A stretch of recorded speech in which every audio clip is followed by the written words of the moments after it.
क्या हो अगर ये कहा जाए कि हमारा अपना सूरज जो रोज हमें रोशनी और जीवन देता है, दरअसल कुछ ऐसे भयानक राज छिपाए हुए हैं जिनके बारे में ज्यादातर लोग बात ही नहीं करते। स्वागत है इस खास एक्सप्लेनर में, जहां आज हम सूरज की उन विशाल और छिपी हुई ताकतों को डिकोड करने वाले हैं जो पूरे सोलर सिस्टम को हिलाकर रख देती हैं। तो चलिए बिना किसी देरी के सीधे मुद्दे पर आते हैं। जरा इस बात पे गौर कीजिए। हम अक्सर एक खूबसूरत शांत धूप वाले दिन को देखकर धोखा खा जाते हैं। लगता है ना कि सब कुछ कितना शांत है, लेकिन सच्चाई इसके बिल्कुल उलट है। इस शांत दिखने वाले तारे के अंदर एक ऐसी भयंकर ऊर्जा उबल रही है जो 1 अरब हाइड्रोजन बमों के बराबर के विस्फोट कर रही है। और सबसे अजीब बात, इसके मलबे या इसके असर के बारे में शायद ही कोई चर्चा करता है। जी हाँ, 1 अरब, एक के आगे पूरे 9 शून्य। ये कोई मामूली नंबर नहीं है। नासा के डेटा को देखें तो सूरज पर होने वाले एक सिंगल सोलर फ्लेयर में 1 अरब हाइड्रोजन बमों जितनी भयानक ऊर्जा हो सकती है। मतलब इस नंबर को इमेजिन करना भी मुश्किल है। इसी से अंदाजा लगाया जा सकता है कि ब्रह्मांड की ये ताकतें किस कदर विशाल और खौफनाक हैं। अब जब हम धरती से ऊपर आसमान की तरफ देखते हैं तो सूरज एकदम नॉर्मल, एक चमकते हुए शांत गोले जैसा लगता है ना? लेकिन जब नासा के सेंसर्स ने इसे गहराई से देखा तो कुछ बहुत ही अजीब नजर आया। इसकी सतह पर एक उलझा हुआ मैग्नेटिक मेस यानी भयंकर चुंबकीय अव्यवस्था है। असल में सूरज का इक्वेटर उसके पोल्स की तुलना में कहीं ज्यादा तेजी से घूमता है और इसी वजह से इसकी मैग्नेटिक लाइंस आपस में इस कदर उलझ जाती हैं कि एक बेहद तनावपूर्ण स्थिति बन जाती है। और यहीं से शुरुआत होती है हमारे पहले हिस्से की, anatomy of a solar storm, यानी एक सौर तूफान की संरचना और इसके 3 लगातार बढ़ते हुए खतरे। पहले लोग सोचते थे कि सौर तूफान बस एक ही झटके में आता है, लेकिन ऐसा नहीं है। ये हम तक 3 अलग-अलग लहरों में पहुंचता है। सबसे पहली लहर है सोलर फ्लेयर। ये एक्स-रे से लेकर विजिबल लाइट तक रेडिएशन का एक बहुत ही इंटेंस बर्स्ट है। दिलचस्प बात यह है कि इन फ्लेयर्स को ए से लेकर एक्स तक के स्केल पर नापा जाता है, बिल्कुल भूकंप के रिक्टर स्केल की तरह। एक्स सबसे ताकतवर होता है। आपको बता दें, 2003 में नासा ने अब तक का सबसे शक्तिशाली X-28 फ्लेयर रिकॉर्ड किया था, जिसने सच में साले सेंसर्स को अंधा कर दिया था। जैसे ही ये रोशनी की पहली लहर गुजरती है, दूसरी लहर एंट्री मारती है। इसे कहते हैं रेडिएशन स्टॉर्म। ये चार्ज्ड इलेक्ट्रॉन्स और प्रोटॉन्स की एक ऐसी बौछार है जिसे अंतरिक्ष में अविश्वसनीय रूप से तेज गति से फेंका जाता है। ये कण इतने तेज होते हैं कि 93 मिलियन मील का सफर सिर्फ 30 मिनट में तय कर लेते हैं। जमीन पर हम सुरक्षित हैं, लेकिन अंतरिक्ष में मौजूद सैटेलाइट्स और हमारे एस्ट्रोनॉट्स के लिए ये रेडिएशन एक बहुत बड़ा और सीधा खतरा है। और अब एंट्री होती है तीसरे सबसे बड़े और सबसे विशाल खतरे की, कोरोनल मास इजेक्शन यानी CME। इसे ऐसे समझिए, अगर सोलर फ्लेयर बंदूक से निकली गोली की चमक है, तो CME वो तोप का गोला है जो ठीक उसके पीछे पीछे आ रहा है। ये प्लाज्मा का एक बेहद विशाल बादल है जो सूरज के कोरोना से बाहर की तरफ उड़ता है।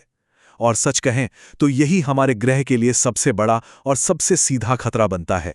अगर हम इस डेटा को देखें तो यह अंतरिक्ष की इस रेस को बखूबी समझाता है। सोलर फ्लेयर को धरती तक आने में लगभग 8 मिनट लगते हैं, रेडिएशन स्टॉर्म को करीब 30 मिनट और सबसे भारी भरकम CME को यहां तक पहुंचने में 15 घंटे से लेकर कुछ दिन लग जाते हैं। इसका मतलब क्या है? सीधा सा मतलब है कि पहले 2 हमलों के लिए हमारे पास तैयारी का कोई समय नहीं होता, लेकिन CME के लिए हमें थोड़ी सी मोहलत मिल जाती है। और अब यहां सबसे चौंकाने वाली बात आती है, जिसे सुनकर शायद हैरानी हो। एक CME कोई छोटा मोटा गैस का बादल नहीं है। इसमें अरबों टन सौर सामग्री होती है, जिसे 10 लाख मील प्रति घंटे से भी ज्यादा की रफ्तार से अंतरिक्ष में फेंका जाता है। जरा सोचकर देखिए, अरबों टन का उबलता हुआ प्लाज्मा जो अंतरिक्ष में लाखों मील तक फैल रहा है और सीधे हमारी तरफ आ रहा है। ये सच में ब्रह्मांड की सबसे विनाशकारी घटनाओं में से एक है। अब आपके मन में एक सवाल आ रहा होगा, क्या पृथ्वी की मैग्नेटिक शील्ड हमें पूरी तरह से बचा लेती है? हम तो यही मानते आए हैं न कि हमारा वायुमंडल हमें अजेय बनाता है, कि हमें अंतरिक्ष के इन तूफानों की चिंता करने की कोई जरूरत नहीं है। लेकिन क्या ये धारणा पूरी तरह से सच है? कहानी में ट्विस्ट यही है। ये शील्ड हमें रेडिएशन से तो बचा लेती है, लेकिन ये पूरी तरह से अभेद्य नहीं है। CMEs अपने साथ बहुत ही स्ट्रॉन्ग मैग्नेटिक फील्ड्स लेकर आते हैं, और जब ये हमारी पृथ्वी के चुंबकीय पर्यावरण से टकराते हैं तो हमारी ढाल को आसानी से भेद सकते हैं। इसे जियोमैग्नेटिक स्टॉर्म्स कहते हैं।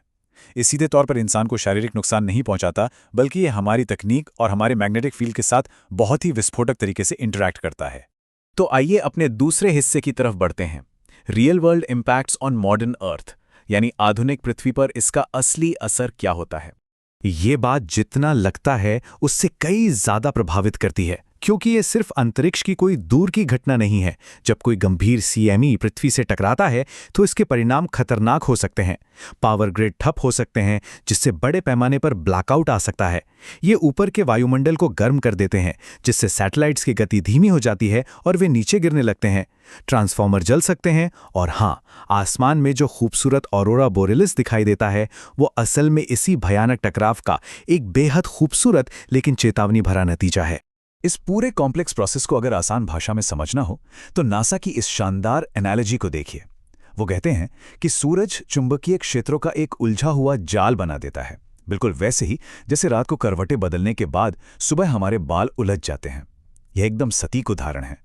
जब ये उलझे हुए बाल या मैग्नेटिक लाइंस बहुत ज़्यादा खिंच जाती हैं तो वो अचानक टूटती हैं और फिर से जुड़ती हैं। बस उसी झटके से वो भयानक ऊर्जा निकलती है जिसे हम सोलर स्टॉर्म कहते हैं। और इस पूरी घटना का सबसे क्रेजी हिस्सा क्या है पता है? ज्यादातर लोग इस बात को पूरी तरह से मिस कर जाते हैं कि ये भयंकर तूफान कोई रैंडम घटना नहीं है। असल में ये एक टिक टिक करती टाइम बॉम्ब जैसी घड़ी पर काम करते हैं। एक ऐसा तय शेड्यूल है जिसके हिसाब से ये तूफान शांत होते हैं और फिर भड़कते हैं। और वो घड़ी है 11 साल की। जी हाँ, सूरज का एक 11 साल का सोलर साइकिल होता है। इस साइकिल में एक फेज आता है जिसे सोलर मैक्सिमम कहते हैं। इस दौरान सूरज की सतह पर बहुत सारे काले धब्बे यानी सनस्पॉट्स उभर आते हैं, और इन्हीं जगहों से सबसे ज्यादा और सबसे हिंसक विस्फोट होते हैं। तो जब हम इस 11 साल के साइकिल के पीक पर होते हैं तो समझ लीजिए कि इन तूफानों का धरती से टकराने का खतरा कई गुना बढ़ जाता है। तो इसी के साथ आते हैं अपने आखिरी हिस्से पर, वॉचिंग द सन क्लोजली। अब सवाल उठता है कि हम इसके लिए कर क्या रहे हैं। तो अच्छी खबर यह है कि इंसान आंखें मूंद कर नहीं बैठा है। नासा का हीलियोफिजिक्स फ्लीट पूरे सोलर सिस्टम में फैले स्पेसक्राफ्ट्स का एक शानदार नेटवर्क है। सोहो, SDO और स्टेरियो जैसे मिशंस लगातार सनस्पॉट्स और CMEs पर नजर रखते हैं और हमें शुरुआती चेतावनी देते हैं। पार्कर सोलर प्रोब तो सच में सूरज के कोरोना में जाकर उसे छूने की कोशिश कर रहा है। MMS और थेमिस पृथ्वी के मैग्नेटिक कनेक्शंस की स्टडी कर रहे हैं, और यहां तक कि मंगल ग्रह पर क्यूरियोसिटी रोवर का रेड सिस्टम वहां के रेडिएशन को नाप रहा है। ये पूरी फ्लीट हमारी सबसे पहली डिफेंस लाइन की तरह काम करती है। तो इस एक्सप्लेनर के बाद अगली बार जब एक साफ नीले और धूप वाले आसमान की तरफ देखा जाए तो बस इतना याद रखिएगा, ये सूरज उतना शांत नहीं है जितना कि ये दिखता है। ये उबलती हुई ऊर्जा का एक ऐसा गरजता सागर है जो लगातार हमारे ग्रह और हमारी टेक्नोलॉजी का टेस्ट ले रहा है। और सच कहूं तो ये बात ब्रह्मांड में हमारी जगह को देखने का नजरिया पूरी तरह से बदल देती है। इस खास एक्सप्लेनर में हमारे साथ जुड़ने के लिए बहुत बहुत शुक्रिया। हमेशा कुछ नया सीखते रहें।